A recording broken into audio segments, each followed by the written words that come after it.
Dictation start now. There is hardly any point in oversimplifying the problem as is sometimes done. For instance, some advocate that the rate of expansion of higher education should be greatly restricted through a system of selective admission so that higher education will again have the same scarcity value which it once did. This may also have the dubious political advantage that it will substitute the rural uneducated unemployed who is comparatively docile and inconspicuous for the urban educated unemployed who is vocal and turbulent and who insists on being noticed.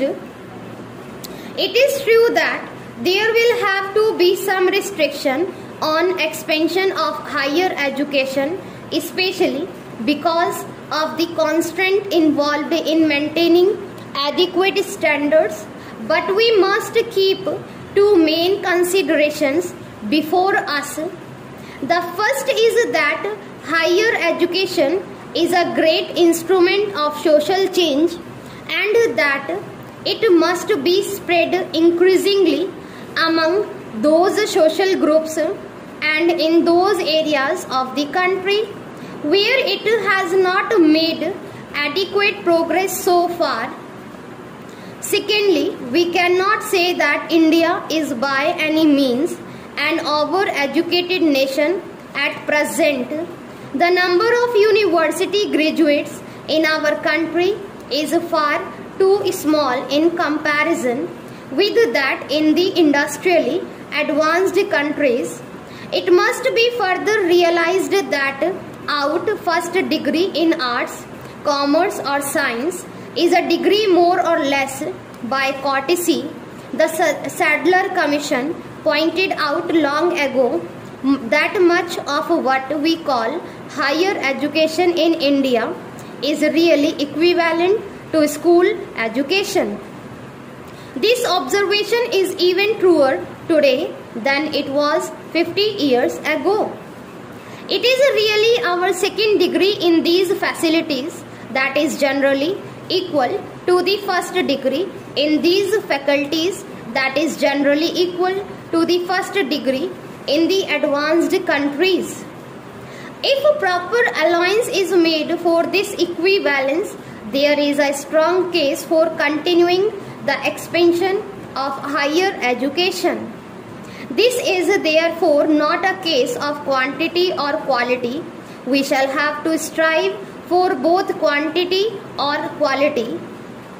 In any view, we will have to launch a multi-pronged attack on this difficult and complex problem. In the first place, we shall have to emphasize the maintenance of adequate standards. There is no longer any room from the old naive belief that all education is good. We must now realize that education, especially higher education, is a double-edged weapon. If it is good quality, it can be the most powerful tool of national development in the country. But if its standards are unsatisfactory, it may create social disorganization and level the country downhill. Secondly, we must radically alter the content of our degree courses and orient them to the present day needs and problems so that they become more useful and effective. Thirdly, we must make a social and community approach to education supplement the individual approach to which we have been accustomed. So far, in the past, it was enough to get a young man into an engineering college and send him out with a good degree in his subject. But this is hardly enough at present, and while we are training a young man to be an engineer, we must simultaneously take steps to build up the industries in which he can find adequate employment.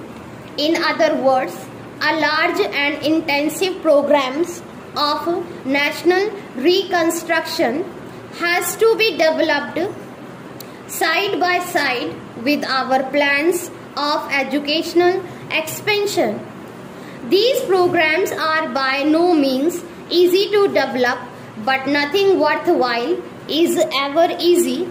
The significance of these measures is obvious that, and they will therefore have to be developed intensively. This will need a large increase in our investment in higher education.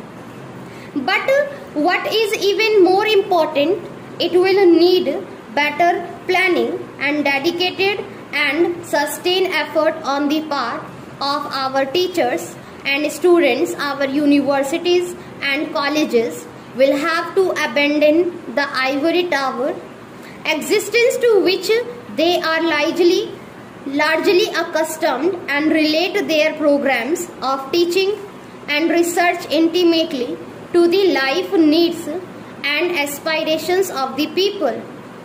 In addition to training and research, we are their traditional functions and whose performance should be improved. They will not have to assume responsibility for worthwhile and challenging programs of adult education and social or national service in which their students and teachers would be effectively involved. This will enable them to send our year after year large bands of young men and women who are competent, dedicated to the service of their country, with a sense of social responsibility and committed to national development. In its turn, this will help the nation to prosper and the economy to grow, so that there will be more and better employment opportunities for the increasing number of young men and women who will continue to flow out of the institution of higher education. A golden circle can thus set in a vigorous action for self-improvement by universities and colleges, accelerating economic growth and national progress, and these in their turn leading to larger investment of resources in higher education for future and its still further development, both in quantity and quality.